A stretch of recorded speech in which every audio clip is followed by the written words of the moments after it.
আলহামদুলিল্লাহ, আল্লাহ তাআলার রহম এবং করুণায় আমরা প্রায় রমজানের দিকে অগ্রসর হচ্ছি। রমজান প্রায় আমাদের সামনে চলে আসছে।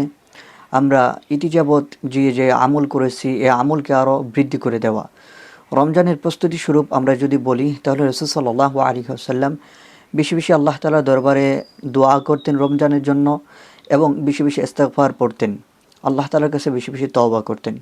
ঠিক আমরাও যেন রাসূলের আমলগুলোকে পালন করি, আমরাও বেশি বেশি ইস্তেগফার পড়ব এবং রমজানের জন্য দোয়া করব। রমজানের প্রস্তুতি বিভিন্ন রকমের হতে পারে, তিলাওয়াতের মাধ্যমে হতে পারে, নামাজের মাধ্যমে হতে পারে।